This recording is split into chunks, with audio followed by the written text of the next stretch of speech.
Hello, hello.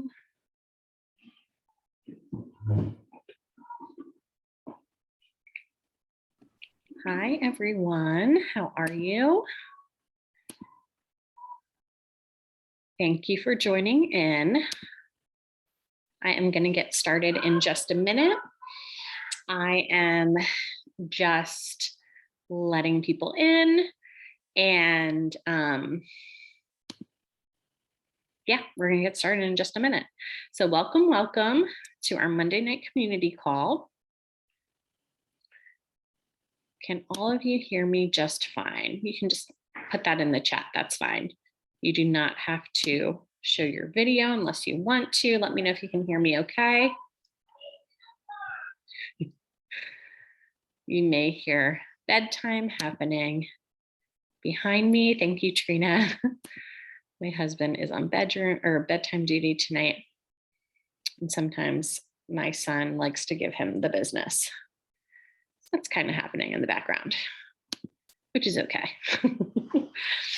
But I'm so excited to share my story with you tonight and to share my personal testimony with you about fertility, pregnancy, and oils as well. So tonight, the way that it's going to go, I am going to share my personal testimony with my journey. And oh my goodness, I didn't realize that it was, I mean, it's a lot there. So I would love feedback afterwards if there's something that you would like me to dive deeper into, to do something subsequent, like a subsequent workshop on one of the aspects. But tonight we're just going to kind of do an overview of all of the different things. And you're going to leave with tons of resources to be able to share.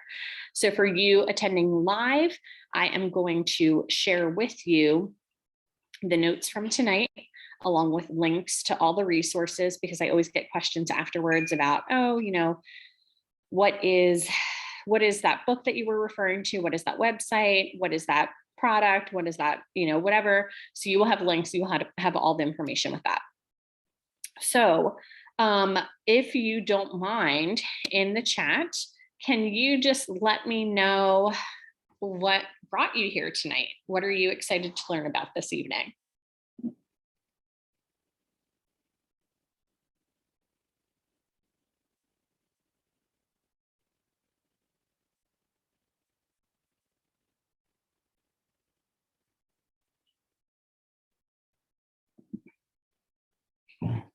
What brought you here? I'm going to put on a little bit of present time so I can be here with you in the moment.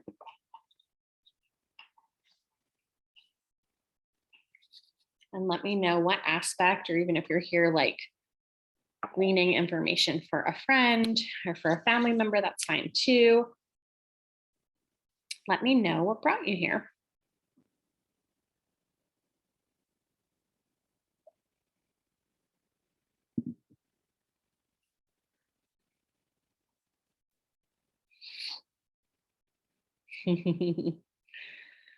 Wonderful. So all different things, right? Some for fertility, some for pregnancy, some for labor, some to help others with all those things. Some of you wishing that you would have had this call earlier. Tell me about it. I know that too. I know that feeling.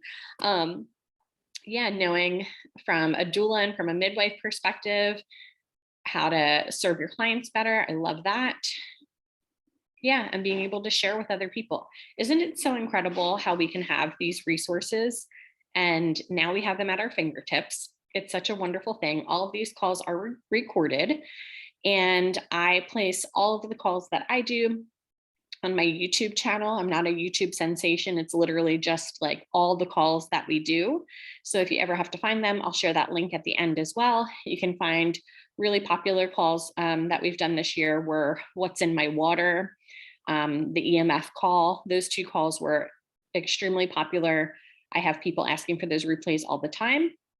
And this call is going to serve as a resource as well that you are welcome to share.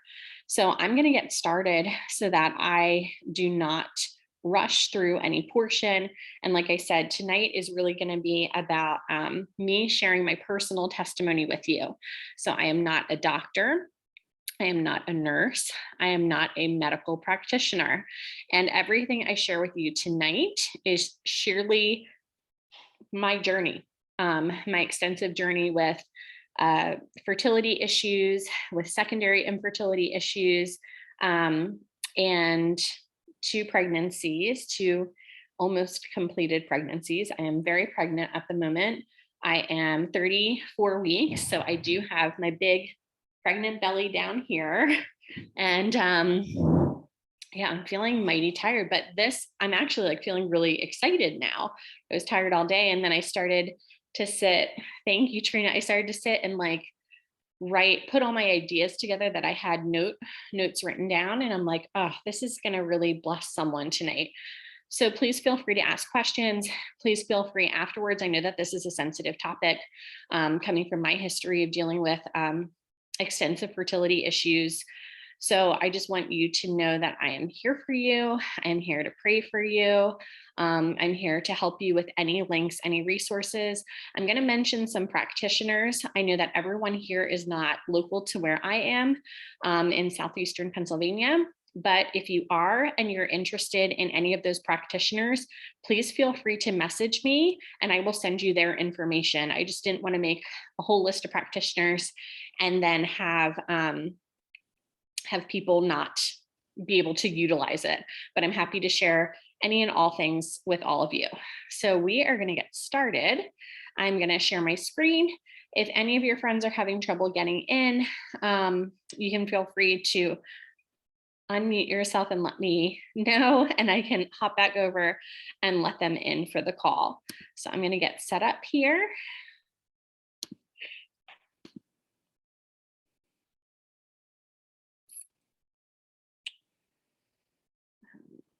All right.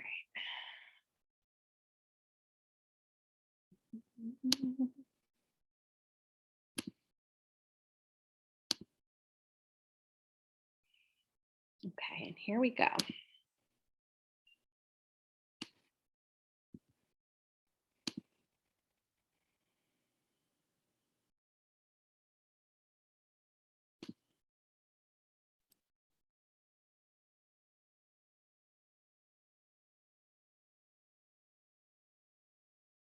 Let me rewind this presentation.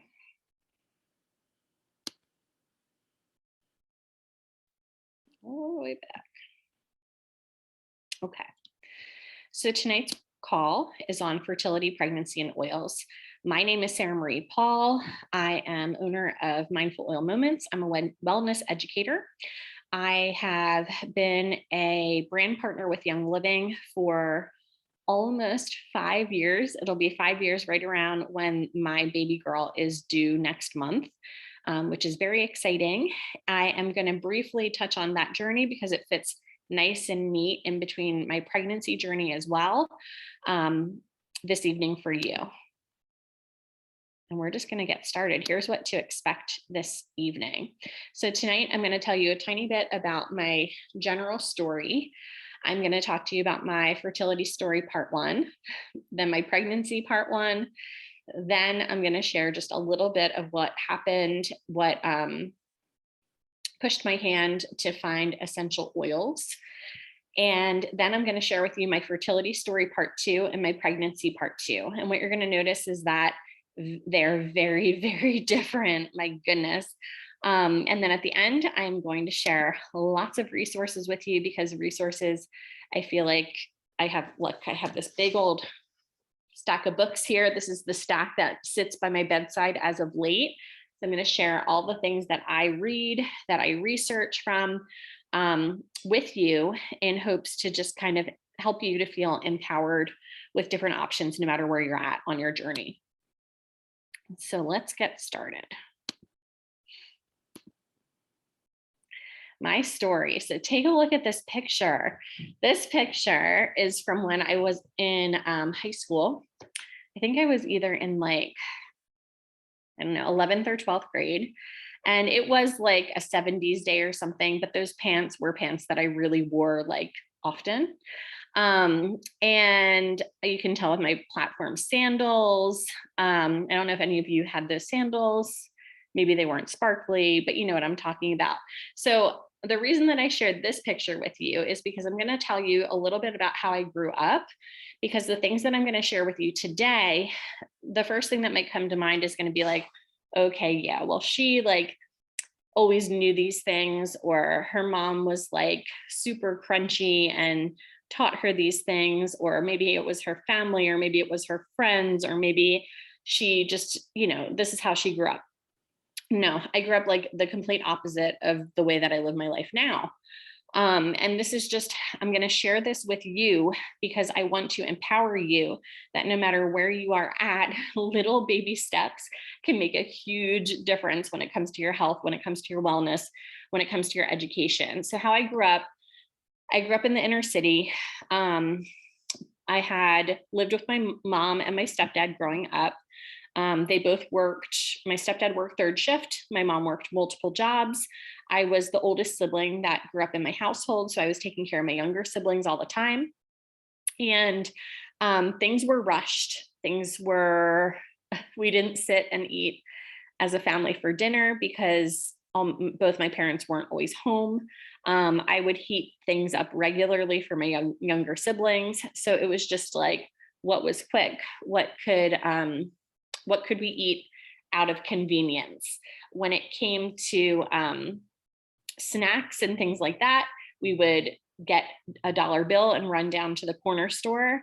We would eat all the processed stuff, like anything that you can think of that was super heavily processed, and living in a corner store bodega. That's what I grew up eating, like truly. But this is not a story that's unique to me. This is more of like my generation story.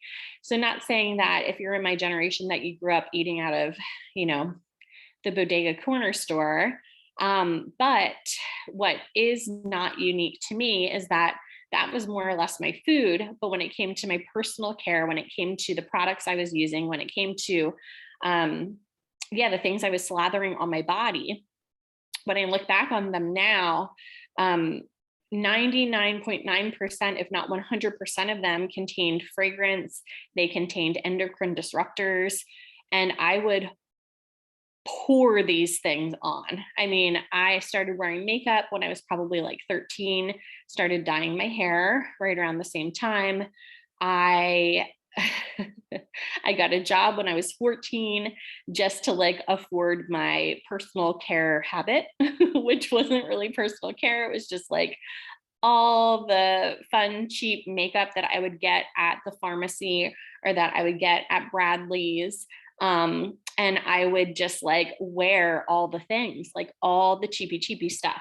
So can any of you relate to this? Like, can any of you relate to that? Tell me one thing that makes you think about like your age, right? Like older in senior high school and personal care things, like what comes to mind? Just share it in the comments. Or a snack, if you weren't like a makeup person, share that in the comments too. So everything literally that I put on my body was full of chemicals, full of chemicals. And this is years and years and years and years and years of this. And what happened was I didn't realize that was a big deal, especially not then, but even all throughout college, post-college, I didn't realize that any of that really mattered to my health. I was fit. I always participated in sports.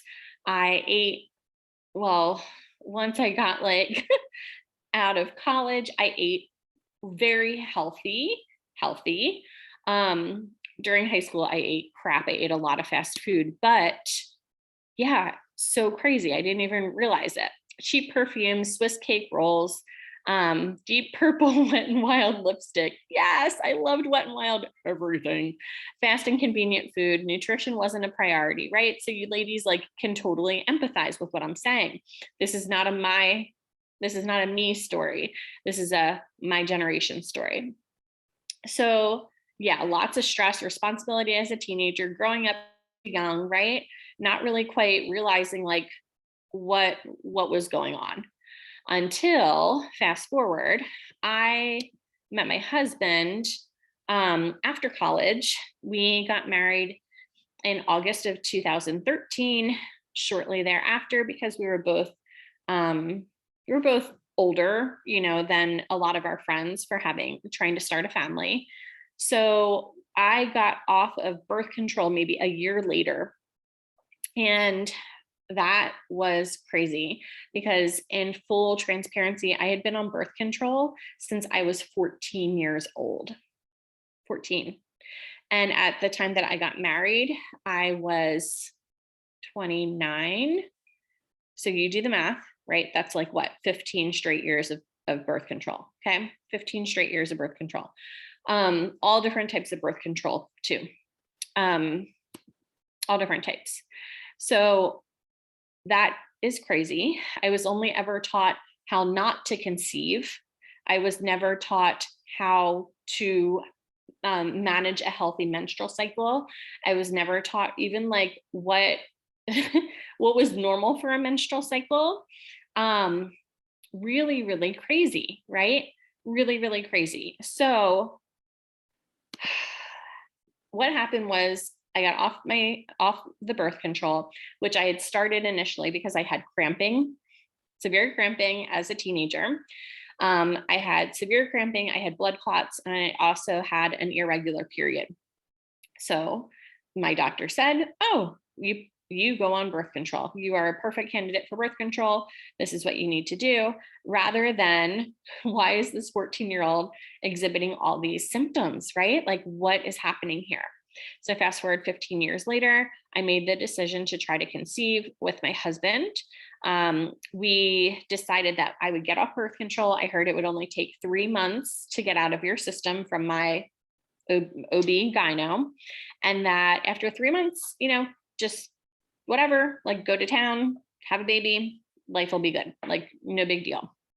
What I didn't know at that point, what I was trying to do was figure out what on earth is a healthy cycle. What is a healthy cycle? What does that look like? How to chart my cycle, right? Because I was still extremely irregular and not having normal periods at that time. So what happened was, here's part one of my fertility story. So this is right around that time this photograph was taken. And I got off birth control. This is like basically what happened. Got off birth control, tried to conceive. I was healthy. You can see me here. I was literally running like half marathons, healthy, fit, eating well. I stopped drinking alcohol because I heard that could impede my chances for having a baby. I wasn't taking any prescription medications. I had gotten off of my allergy medication right around this time. And I got pregnant and I lost the baby. And then I got pregnant and then I lost the baby.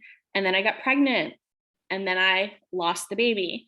And right here, this picture was taken on October 12th of 2014. And this is my older sister, my husband, and this is my nephew. And I am actually miscarrying in this picture. And it was 1 year prior to when I actually had my son that a lot of you know and love from Facebook and Instagram, my little guy. So I'm smiling through all of this, but inside I was dying. I was dying. It was the hardest time of my life. I went to my doctor. I pleaded for help with this miscarriage. I wouldn't stop bleeding. I was instructed to go in. I had to have a DNC done. And I just said, none of this is normal. Like, I knew something intuitively was wrong. But when I asked my doctor, he said, this is all normal. This is all normal. We won't do any testing. We won't do anything for you until you have at least 5 miscarriages. I said, 5? I've had 3. Like, do you have any idea? Never once did anyone, like any doctor, check on my mental health status. I I ended up changing practices shortly after this picture was taken. But at that point, I was just at a loss and realizing if I don't do something for myself and start becoming more of an advocate, I don't know if I'm ever going to get pregnant. So that is basically like what happened at first. That's what happened at first. So the things that I changed were I stopped drinking alcohol. I started charting my period. I started charting the way that I was feeling. I started charting. I was having terrible headaches at the time due to either hormone fluctuations or just getting off of my birth control. I started charting those things. I started charting the way that certain foods made me feel. But that was pretty much it. I changed doctors. I went into therapy. And shortly after that, a couple months later, I was pregnant again. So this was pregnancy with my son, who is now 6 years old. He was born October 12th of 2015. And during that time, I had switched doctors to someone who all of my friends used, and they all loved this doctor. So I should love this doctor too, right? So I went to him. He considered me high risk right away due to a history of having pre-cervical cancerous cells on my cervix, and also then due to my history of losses. Go figure. Even though they were never determined as to why I had them. So I listened to the doctor. I listened precisely to his orders. I took the papers. I looked exactly like if I was having something happening, I would take whatever over-the-counter medication. Sorry, it started like pouring here and some of my windows are open. Give me 1 second.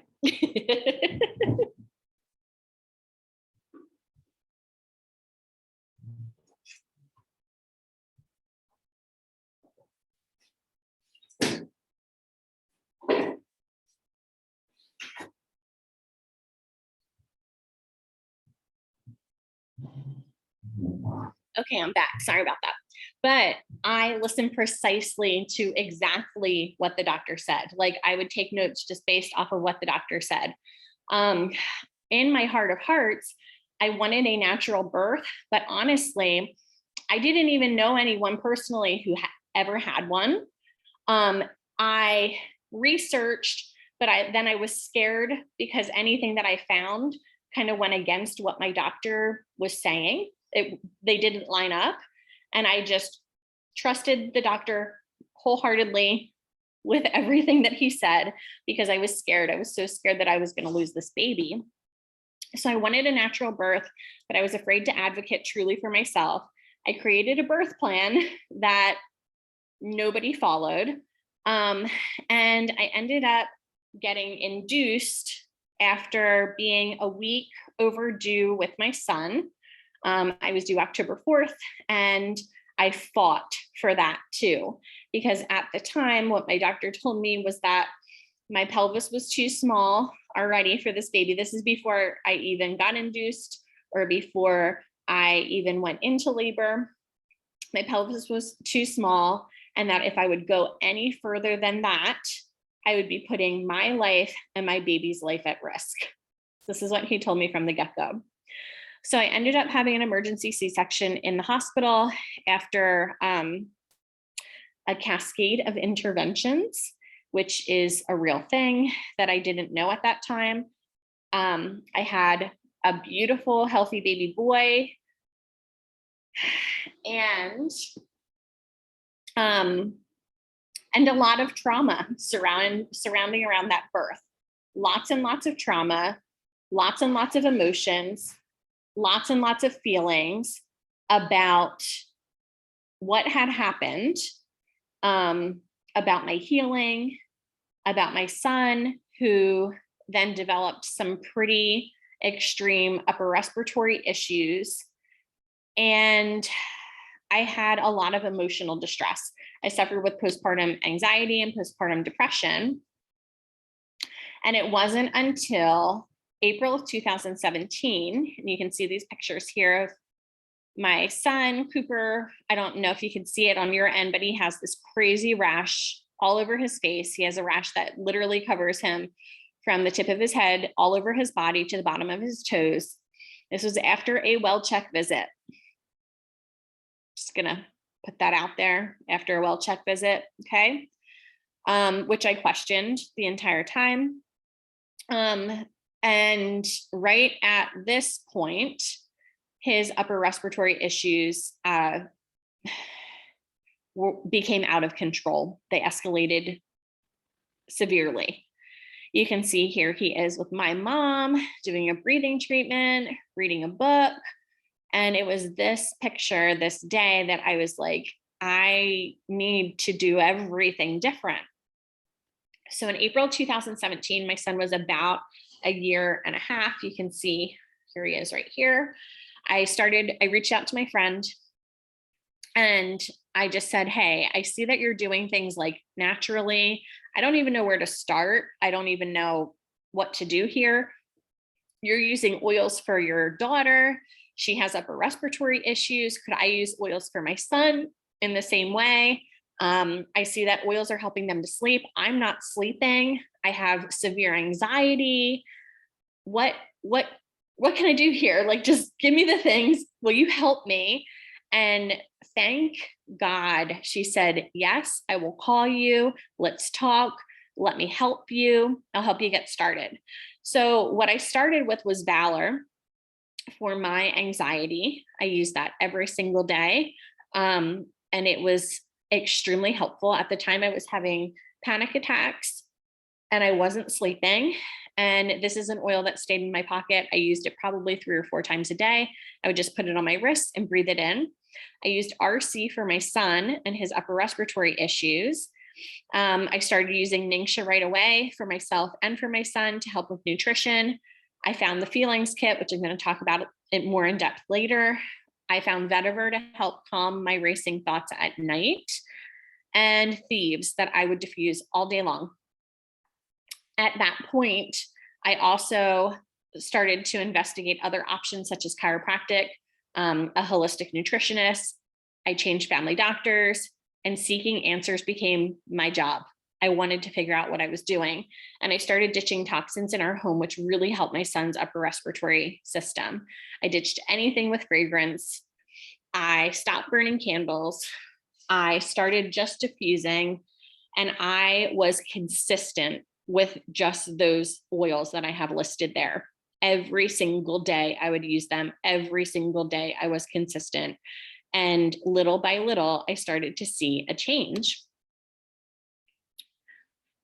So fast forward a couple years later, because what happened after the birth of my son, which I didn't realize until later, was that I had talked a little bit about it, but I had a lot of trauma surrounding around my pregnancy, about getting pregnant, about keeping the pregnancy, about giving birth. I had so much trauma that I really needed to heal. And we went back and forth a lot about if we should get pregnant, if we shouldn't get pregnant, because my son was also sick as a baby, like I showed you, as a toddler. We didn't sleep much. It was very hard on me emotionally.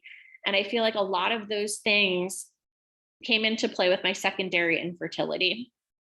So we tried meaning I would take my temperature, I would chart all the things, I would do elimination diets, things like that, from 2018 to 2021. So that's about 3 years of infertility.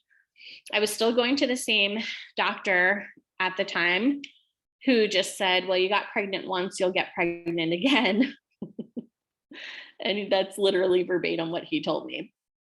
And I said, well, can you please give me information for a fertility specialist? Even though in my heart of hearts, I just wanted to do everything naturally, but I wasn't getting any resources from him. And I felt at a loss. So I had the fertility specialist information and I didn't act on it, but I had it there. This time around, I didn't have any birth control to detox from.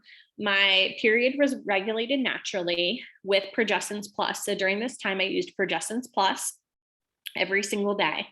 I used it either right here on my arm, or I used it on my neck to help with my progesterone levels, because what I found out was that low progesterone can be a precursor for early miscarriages.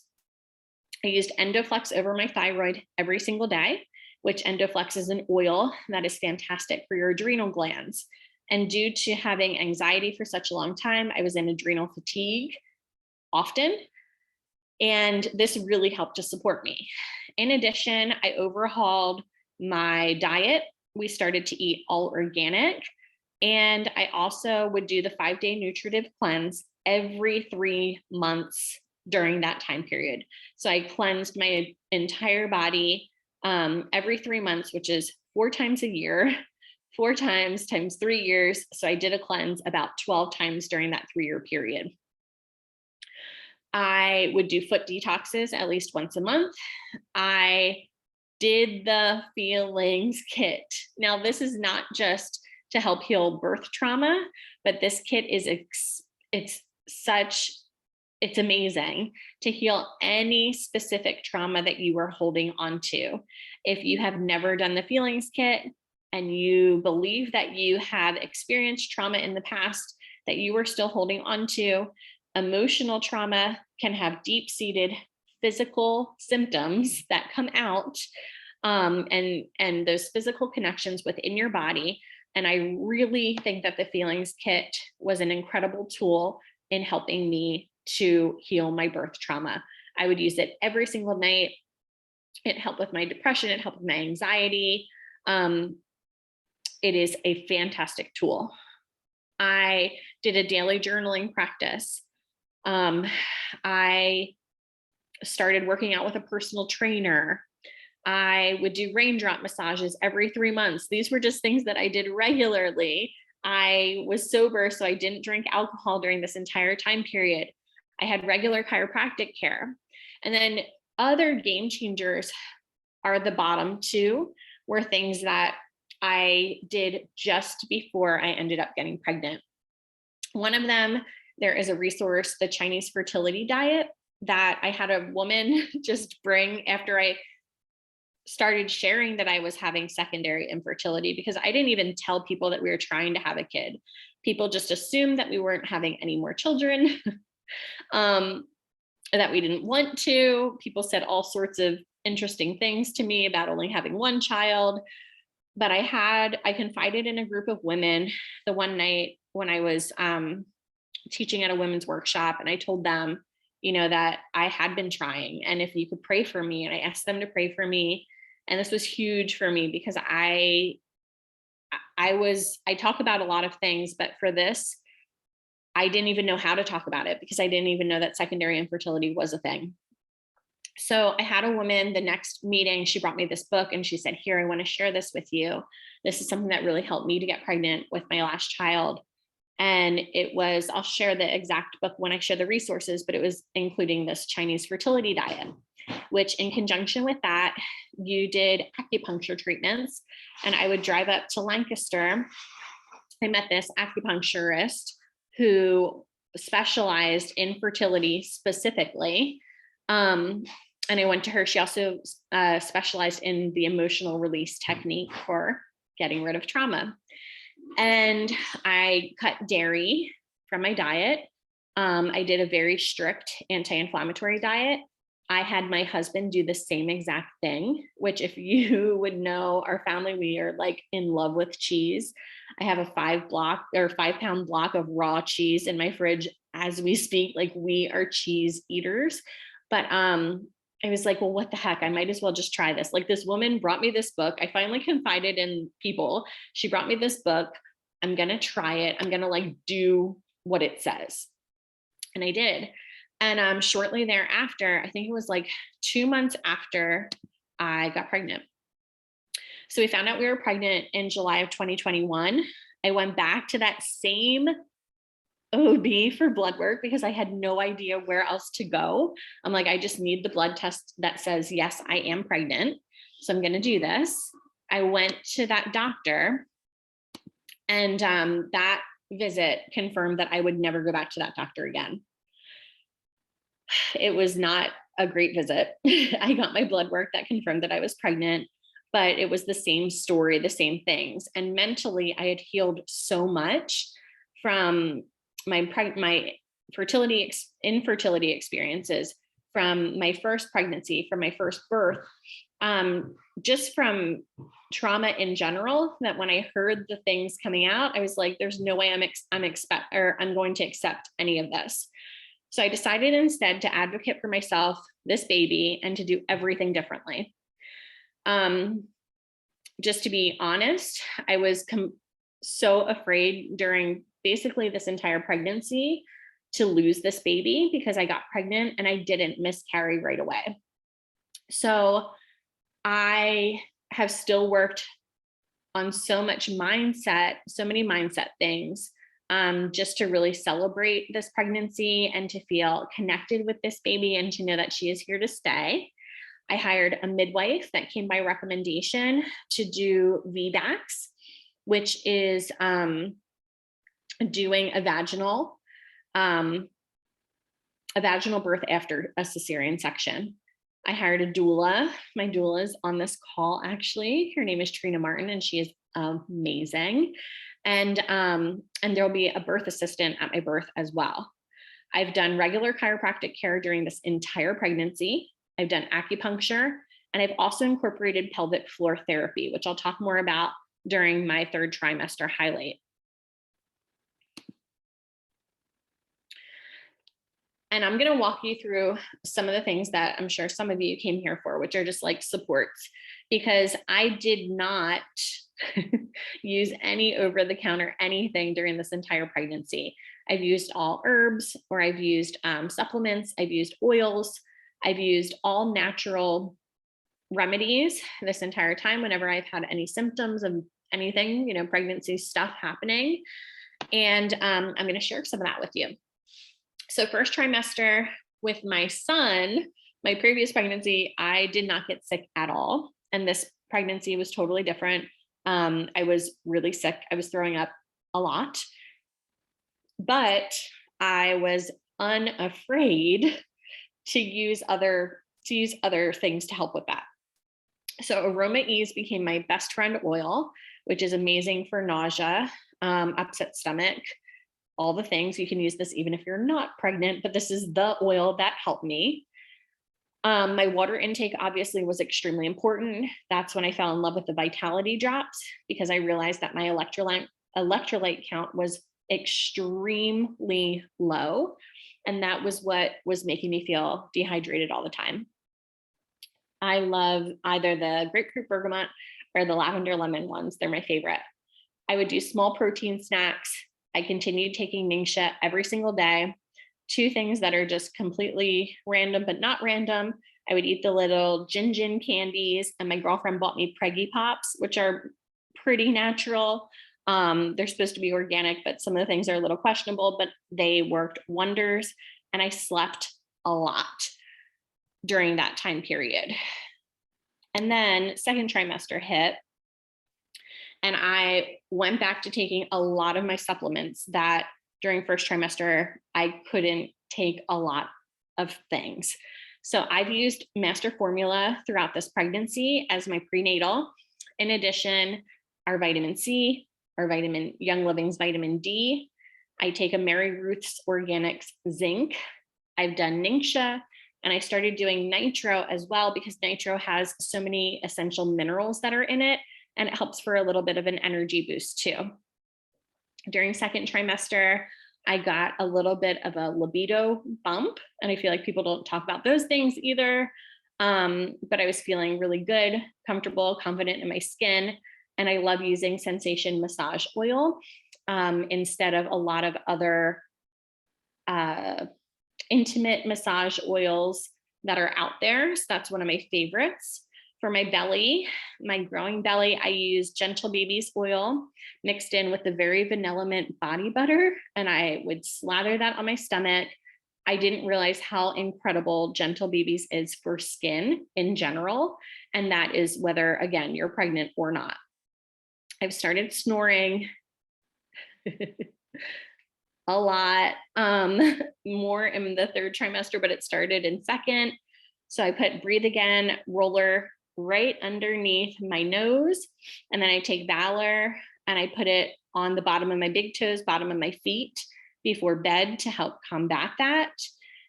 And I found Clariderm, which is one of my absolute favorite Young Living things ever now. And I will never stop talking about it. It's good for anything with skin. So any weird skin issues, I had this crazy rash that was in between my thighs. I thought it was chafing, but I don't know, it was like lasting forever. This stuff healed it in like 3 days after I tried every other natural remedy in the books. So Clariderm is amazing for anything skin. I highly recommend it. And then apple cider vinegar, I would take this and use this for any type of like bladder issues. So if I was having, I didn't have any like full-blown UTIs or anything like that, but if I was noticing, maybe feeling a sense of urgency, like something coming on, I would increase my apple cider vinegar intake. And that was extremely, extremely helpful for me. And then here I am in the third trimester. I'm taking all the same supplements. I'm back to resting again as needed. I'm still doing the belly rub. I'm incorporating dates, like dried dates every single day, about 5 of them. I'm now using the Clariderm for perineum massage. After I go to the bathroom, I'm spraying it down there. And pelvic floor therapy. I'm going to take some time to talk about pelvic floor therapy because I feel like it's something that people don't talk about. And it's good for all sorts of people, not just pregnant people, but I'll talk about it, how I've used it, and yeah, and how it's been amazing for me. So I talked to my girlfriend who recently had a little girl, and she was having some urinary issues post-pregnancy. And she said that her midwife recommended to get in with a pelvic floor specialist. She lives in the Lancaster area. And she said that there are not many of them, one, in our neck of our half of the United States, or our half of Pennsylvania. And that the one that she found, that she was on like a 6-month waiting list trying to get in with a pelvic floor specialist. So she said one word of advice to me was to get in with a pelvic floor specialist before you need it. I said, okay, I don't even know really what that means, but I'm going to look into that and I'm going to figure that out.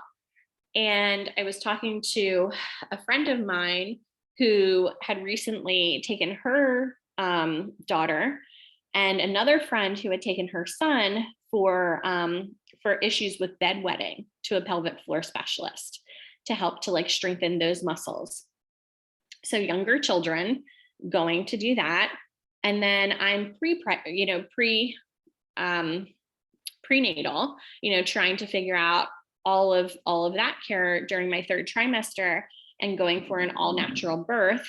So I had a meeting with a local pelvic floor specialist, who is amazing, sweetest woman. And I talked to her just about how I wanted to strengthen. I kept saying like, I want to strengthen up down there so that I can I don't even know, just get this baby out, really healthy and just be in the best shape that I can anatomically for pregnancy and for giving birth.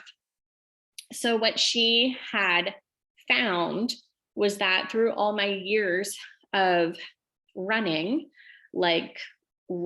all the time, every day, doing HIIT workouts, doing things like that, my history of intense exercise was that I actually had to learn to let go more and not necessarily strengthen down there, that I had to kind of learn how to engage with my breath and to let go. And this can be something that if you struggle with constipation or if you struggle with urinary issues of any type, that a pelvic floor specialist can be really instrumental in helping you to connect with those muscles. Like, did you know that you have 3 pelvic floors? If you're a woman, like you have 3 layers, 3 levels of your pelvic floor, and that you can literally get knots in those muscles like you would other muscles of your body. And that can lead to hip issues, that can lead to back issues. It's just a whole different world. So I recommend, if any of that rings a bell for you, or even if you're just more interested in like what that is, I recommend looking into it, because I've been so pleased with the results already, just in being more connected with my breath. During pregnancy, you can suffer with bowel stuff, right? Like either constipation or the opposite. And this has really helped me just to be able to relax. So I'm super excited to be able to share that with you, but it also can work well for bedwetting. It can work well with incontinence. It can work well with constipation. It can work well for so many different layers of life.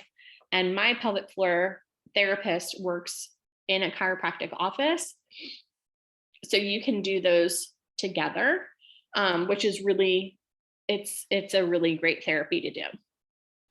So other things that I have done, I have gotten a little bit of restless leg syndrome at night, which I never really knew what that was, but cypress and marjoram oil rubbed on my legs has been a lifesaver before bedtime. I just put some V6 carrier oil with that, and I rub that all into my my calves.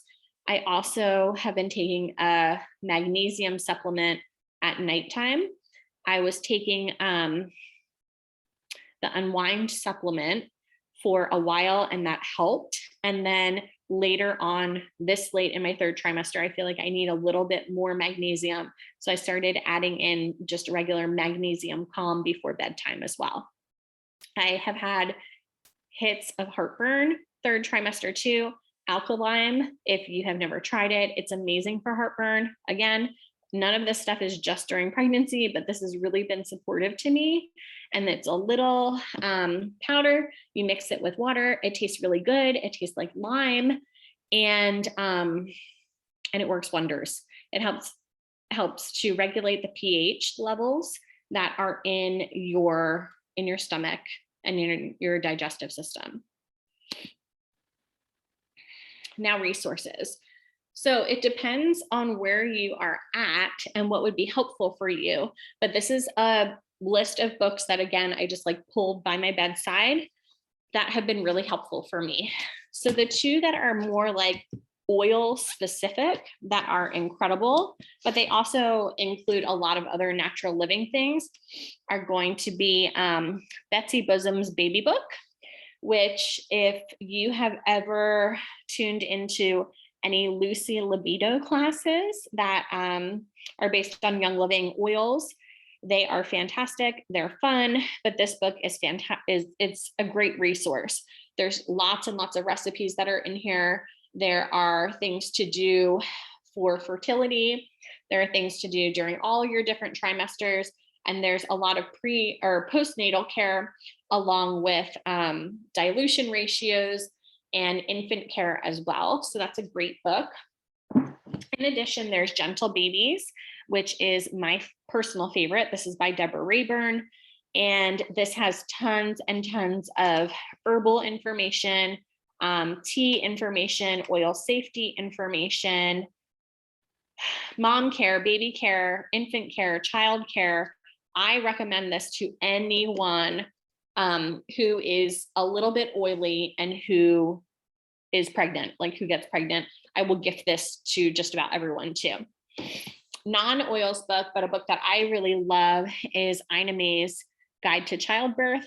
I read this very, very quickly. I know she has another book that's called Spiritual Midwifery that is also fantastic, but this was really helpful just to get a natural childbirth perspective.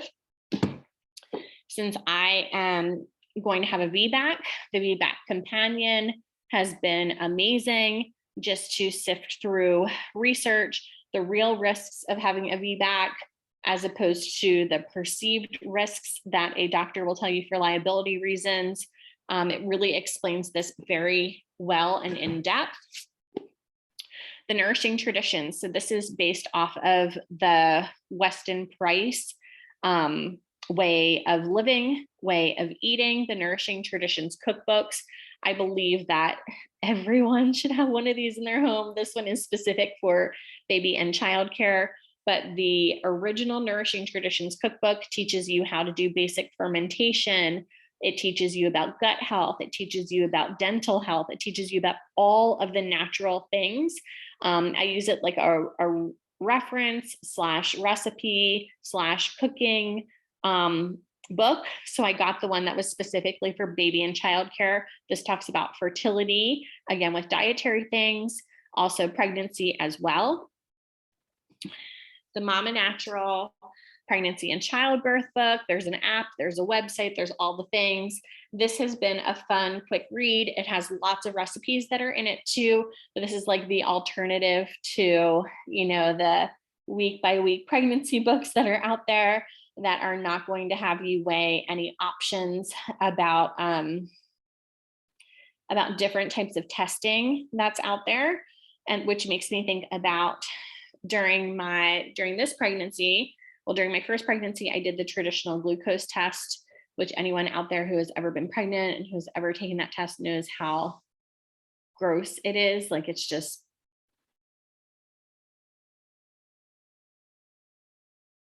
this pregnancy, I elected not to do it and to instead do an alternative test, which is basically just like a finger prick to see how my blood sugar levels were after eating a typical breakfast about 2 hours later. And it was more, you know, it's how I actually eat. I don't typically drink, you know, a whole bottle of dyed, chemical filled high glucose drink in the morning time. I don't know about any of you, but I found that to be so much better. So the different tests are definitely outlined in here too, with the tests and screeners. The book about the Chinese medicine is The Infertility Cure, Chinese medicine. That is more information about Chinese medicine and acupuncture. And then a book that I really highly recommend that you even gift to women who are pregnant is called The First 40 Days. And it talks about basically the fourth trimester and how in almost every other culture in the world, there's this time of healing that takes place after a woman has a child, where people help to take care of her, really focus on her so that she can focus on the baby rather than people focusing on the baby and leave the mom to fend for herself. So this is an incredibly enlightening book for myself on ways to prepare for post-labor, for after I have our baby, and what I want those first 40 days to look like, to be able to heal, to be able to be at the best odds to not suffer with postpartum, to be able to bond with my baby, to be able to bond with my son, to be able to be with my family, and to not put the pressure on myself that I feel as though our society puts on women, that the quicker that you have a baby and that you get up and that you get on your feet and that you get back out into the world, the better you are, like you deserve a medal or something like that. Because I feel like that is not the case. And that was how I felt after my first son. I kept thinking that I just had to like be strong and I had to go out and I had to do all the things and I had to prove that I was just as good as I was before I had a baby, or whatever, you know, stories that were playing in my head. And this time I am going to do things completely differently. And I'm really excited just to see how that is for my physical healing and also for my mental health. And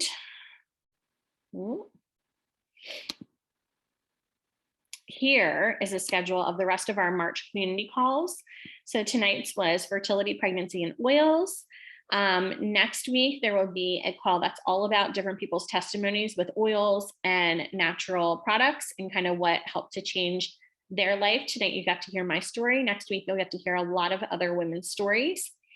On the 21st, it's going to be an emotional healing class, which is going to be listening to your inner voice. And on the 28th, I will be instructing, that's going to be my last community call that I lead before going out on my maternity leave. And that's going to be on a thought download, which is amazing. This is geared towards anyone who feels stuck in an area in their life. I use this during business coaching. I have been coached doing this step-by-step process, and it's really to just get unstuck in an area where you feel stuck in. This may be a business goal. This may be something personal. It can be personal or professional, but I'm going to walk you through the thought download. You're going to leave feeling equipped with how to change the narratives that are going on in your mind. So that being said, thank you so much for joining me. I have about 3 minutes. If you have any questions or if you wanted me to share any more in one area or another, let me know. And while you do that, I am going to get the Google Doc. I just ask that you fill out this really quick little survey to give me information and to be able to email to you all of the resources from this evening. So I'm going to put that in the chat thread. And you can fill that out and I'll email you all of the resources from tonight. And if anyone has any questions, I'm happy to answer them.